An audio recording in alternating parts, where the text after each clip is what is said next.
옛날 어떤 사람이 어느 지방의 현관을 찾아가 말하기를 자신의 스승이 아첨하는 법 99가지를 가르쳐 주었는데 그 방법은 언제 어디서든 통한다고 했습니다. 그러자 현관이 이 말을 듣고 매우 거북해하면서 나는 다른 사람에게 아첨이나 하는 사람이 아니라고 말했습니다. 그러자 그 사람은 얼른 맞장구를 치면 그러면 입십시오. 다른 날의 경우는 다릅니다. 날에는 왜 예외 있죠. 날이만큼 훌륭한 어르신이 천하에 몇이나 되겠냐며 대답을 했다고 합니다. 이 말에 현관의 안색이 금세 부드러워졌습니다. 그 사람은 다음과 같은 한마디를 남기며 관절을 나섰는데 99가지 중에 하나가 이미 통했다고 말을 하고는 했던 거죠.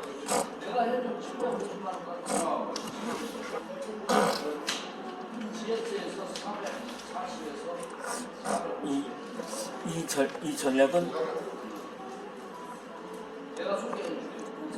간단히 말하자면 듣기에 좋은 말로 상대를 추격시켜놓는 것입니다. 어떻게 보면 이것은 앞서의 전략과 유사해 보이지만 앞서의 전략의 경우는 주로 언어적인 요소를 통해 상대를 칭찬하는데 중점을 준다면 이 전략은 대개 언어적인 행위는 상대의 비위를 맞추는데 중점을 둔다는 점에서 차이가 있는 것입니다. 청나라에서 24사를 춘천할 때 권룡제는 이 작업을 매우 중시하면서 자신이 직접 내용을 살펴보곤 했습니다. 매번 한두 가지씩 잘못된 부분을 찾아냈는데 그럴 때문에 그는 자신이 매우 대단한 일을 해낸 것처럼 여기고 무척 흐뭇해했던 거죠.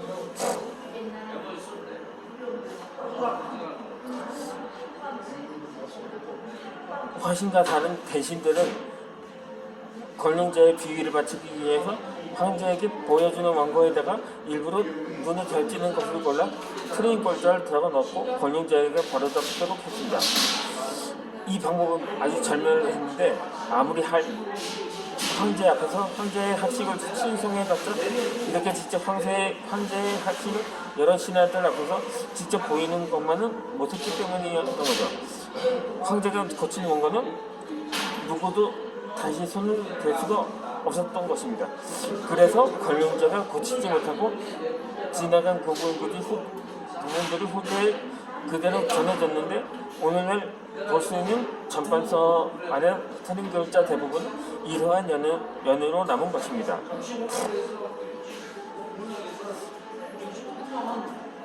이 전반서는 청대의 무용전에서 가난된 서족에 대한 총칭입니다.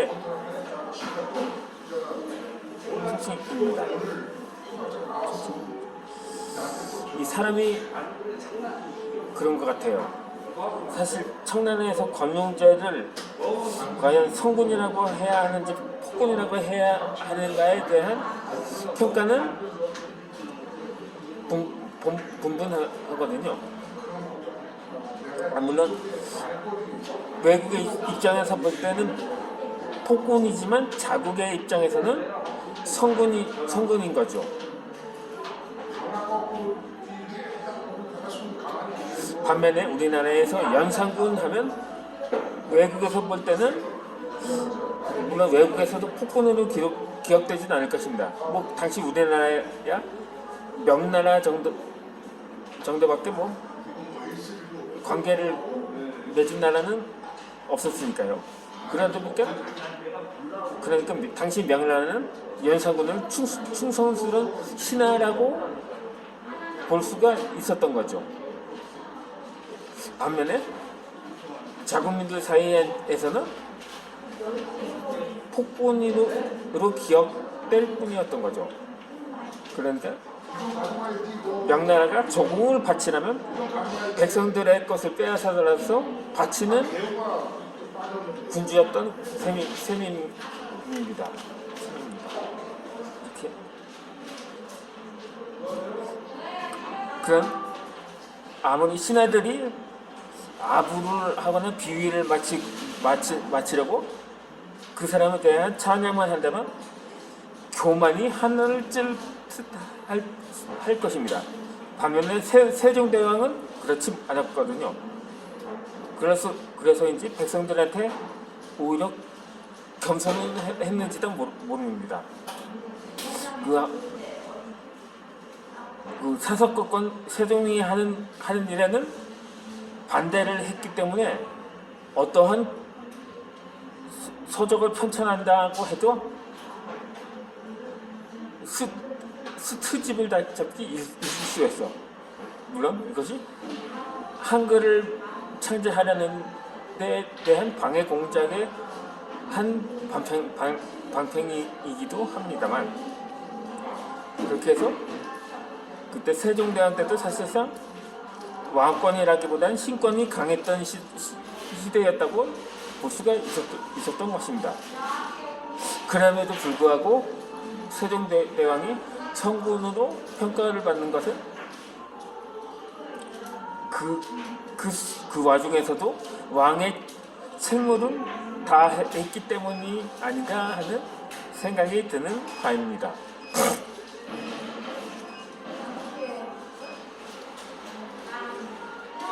이 좌우지간은 이 화신은 눈치가 빠르고 머리가 좋은 인물이라 권력자의 기분을 잘 파악했던 것입니다. 그 덕에 그는 그때그때 적절한 행동을 취함으로써 권력자의 환심을 살 수가 있었던 거죠. 평소 그는 권력자의 생활습관에 대해서 세심하고 관찰하고 양보했는데, 특히 황제의 성격과 좋아하고 싫어하는 것들은 제 손바닥 모두 훤히 꿰뚫고 있었던 것입니다. 이 권력자를 폭군이라고 평가를 하냐는, 원래 지금 한창 인권 문제가 제기되고 있는 신장 위구르 지역이 사실 독립국가였거든요. 그러니까 18세기까지만 해도 이슬람 문화에 속했던 나라였습니다. 그때 국호가 동투르키스탄이었거든요. 하지만 그 당시에 권룡제가 무력으로 합병을 하면서 중국의 한 성으로 귀속되고 말았던 거죠. 그렇기 때문에 당시 외국의 입장에서 보면 이 권룡제는 폭군이라고 기억될 뿐인 거죠.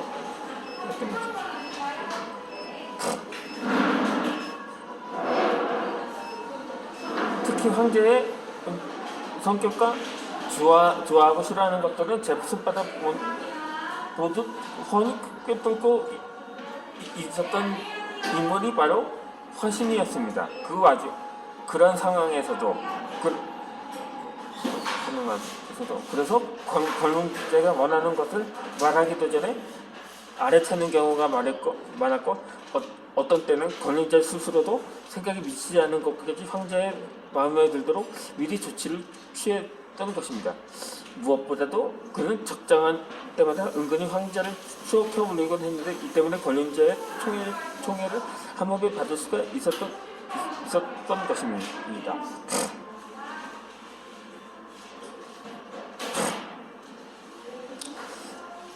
그런데 이 사람에게는 제가 이전에 글로 써 표현한 적이 있었거든요. 제 6등급으로 한번 나눠 봤습니다. 그러니까 그 인물이 평가를 받는 단계를 등급으로 나눴는데, 물론 장애 등급이 6등급까지 있다고 하지만 그 장애 등급을 말하려는 게 아니고 약간 대외 관계라든가 뭐 인간의 관계, 뭐 국가와 국가 간의 관계를 통틀어서 한번 추스러 보았거든요. 그러니까 이걸 제 6등급은 자기 자신만 위하는 사람이고요, 입니다. 그러니까 사실상 거의 개인 이기주의자라고 말할 수가 있겠죠. 그러면 5등급은 어떠한 유형의 사람이냐? 자신의 가족들, 자신을 포함해서 자신의 식구들만 위하는 사람을 일컫습니다. 이도 이기주의라는데 이런 가족 이기주의라고도 하죠. 그렇다면 이 4등급의 인물은 자신들의 가족과 친인척들, 그러니까 가까운 사촌들만을 위하는 사람입니다. 그렇다면 이제 3등급 때부터는 약간 이기주의에서 벗어나는 사람이거든요. 자, 그러니까 모든 사람들이 존경하는 사람, 그러니까 뭐 자신의 가까운 친인척이라니까 가족만이 아니라, 근데 그리고 제 2등급은 그러니까 전 세계인들이 인정하는 사람입니다. 마지막으로 1등급은 비록 적대국들조차도 인정하는 사람입니다. 흔히 이를 국가 지도자라고도 말할 수가 있는데, 물론 국가 지도자의 덕목이 그래야 할 수도 있겠죠. 그래서 물론 이건 개개인의 처세도 마찬가지거든요. 과연 그 사람이 지금 우리 꼭 국가 지도자가 아니라 우리 한류 스타들도 많잖아요. 심지어는 우리나라와는 적대 관계에 있는 나라들조차 한류에 빠져서 그거 통제가 어려운 나라들도 있다고 합니다. 굳이 말을 하지 않아도 눈치를 챌 수가 있을 것입니다. 어느 나라인지는. 어찌되었든 간에 이 화신은 다음에 두 가지 면에서 뛰어났다고 합니다. 먼저 그는 자기 자신을 몰라 상대를 꿰뚫고 있었으므로 매번 실수 없이 접근할 수가 있었습니다. 둘째로는 상대방이 전혀 눈치채지 못하게 하면서도 상대를 몹시 편안하게 만들었던 것입니다. 이는 그가 생색을 내지도 떠벌리고 다니지도 않았기 때문이었던 거죠. 그러니까 이게 한 가지 사례를 더 살펴보도록 하겠습니다. 그런데 이것은 이어지는 영상에서 설명을 드리도록 하겠습니다.